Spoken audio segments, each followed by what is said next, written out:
સ્થાનિક સ્વરાજ્યની મતગણતરીની શરૂઆત થઈ ચૂકી છે। તમામ ઉમેદવારો પોતાના કાર્યકરો સાથે ઉપસ્થિત છે। તો આપણી સાથે પાયલબેન સાકરિયા તેમની સાથે વાત કરી।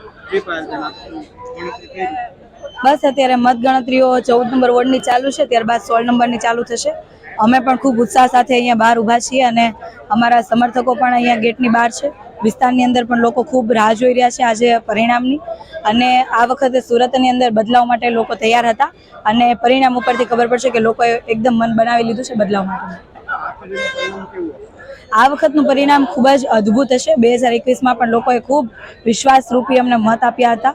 5 વર્ષ સતત સંઘર્ષની અંદર સાથ સહકાર આપ્યો, પીઠબળ પૂરું પાડ્યું અને ચૂંટણી પ્રચાર દરમિયાન જ્યારે અમે લોકો વચ્ચે ગયા ત્યારે પણ લોકોએ વિજય તિલક અગાઉથી લગાવીને કીધું કે ભાઈ આ વખતે અમે કામની રાજનીતિથી પ્રેરાઈને ફરીવાર તમને તક આપીએ છીએ। એટલે આ વખતનું પરિણામ અલગ અલગ વિસ્તારોમાંથી ખૂબ અદ્ભુત આવશે। આમ આદમી પાર્ટીના મેયર બને એવું પરિણામ આવશે।